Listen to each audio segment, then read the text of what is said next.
Mr. President, the American people are haunted by the images coming out of Gaza, and these are some of those images.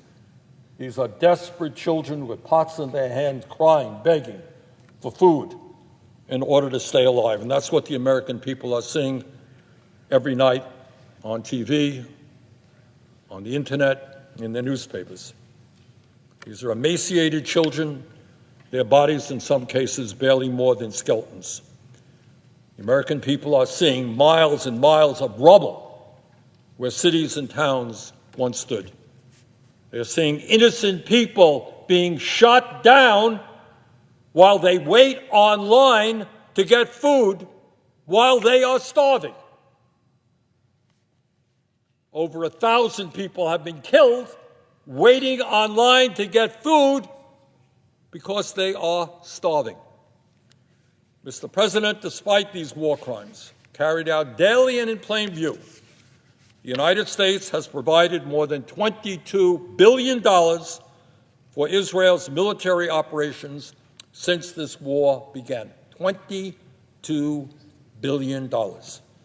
One estimate based on Brown University research calculates that the United States has paid for 70% of the Gaza war.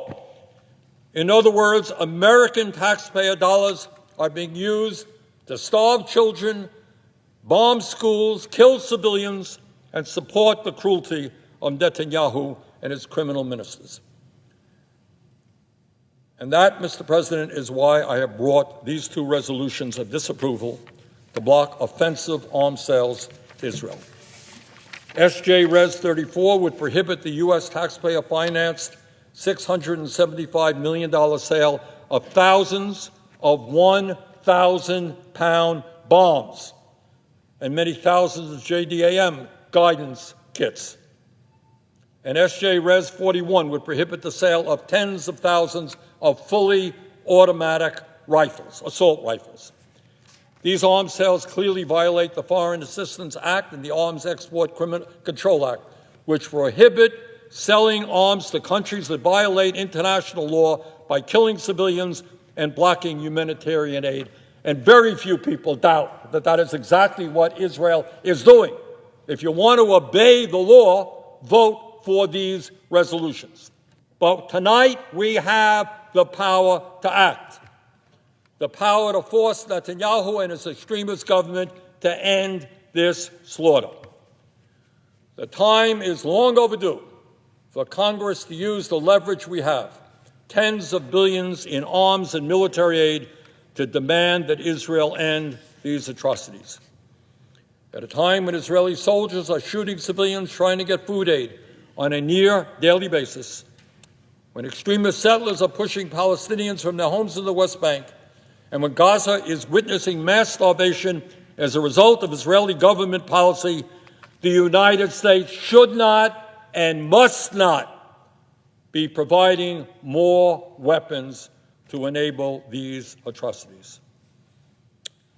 Mr. President, whatever happens tonight, history will condemn those of us who fail to act in the face of these horrors. Mr. President, to put that into scale so that we as Americans can understand the enormity of what is happening there, if that kind of destruction happened here in the United States, if 10% of our population were killed or wounded in a war, it would mean that 34 million of us would have been killed or wounded. The toll on Gaza's children is unspeakable, and it is literally hard to imagine.